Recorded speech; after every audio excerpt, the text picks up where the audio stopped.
Deputy Chambers, 3 Thanks, minutes. Cahirlig. The list of failings and shortcomings in our healthcare system is long and makes for grim reading. I think some of the proposals that deputies from across the House have made are very important and resonate with people. I think we need to depoliticise health. We need to look at a longer-term vision and strategy.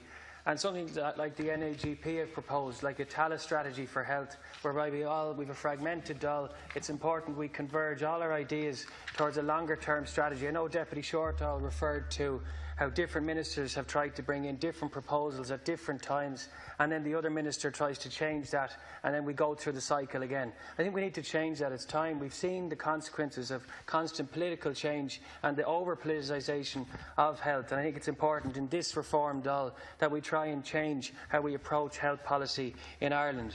And in discussing our health services, it is important to recognise the work of doctors, nurses and all healthcare workers for whom it is not just a job but a vocation. Our greatest asset in the healthcare system is the people who work in it and the passion and dedication they bring to their work.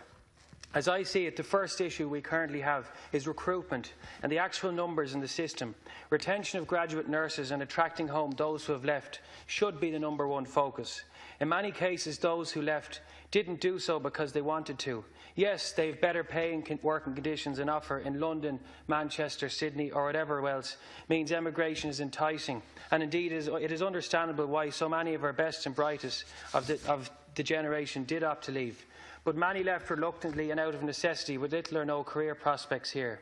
The Nursing in Ireland scheme, drawn up to entice nurses home, has been an abject failure, with figures I obtained showing that just 83 nurses have taken up the offer.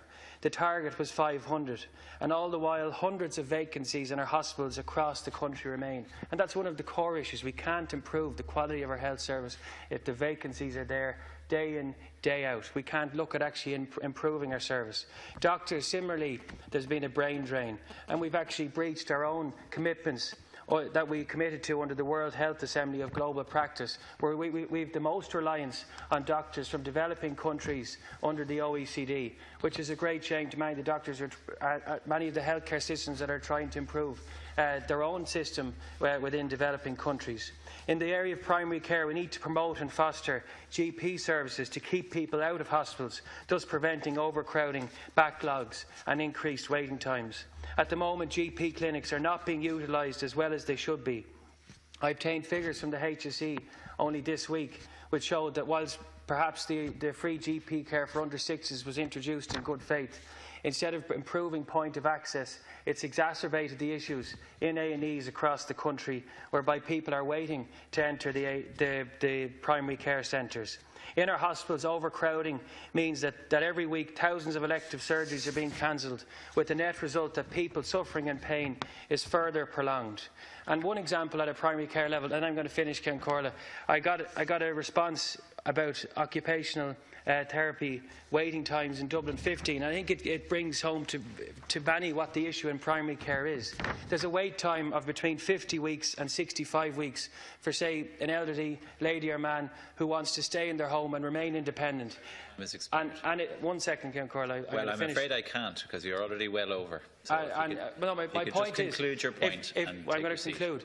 The funding is there to provide the adaptation scheme, but people cannot get the OT appointment that they need. And when that person is waiting up to a year for an appointment and for the OT assessment, they might fall, they might need the A&E and the orthopaedic intervention if they do end up in hospital. So I think it's important that we look at improving our allied health professions and intervention at a primary care level. Thank you.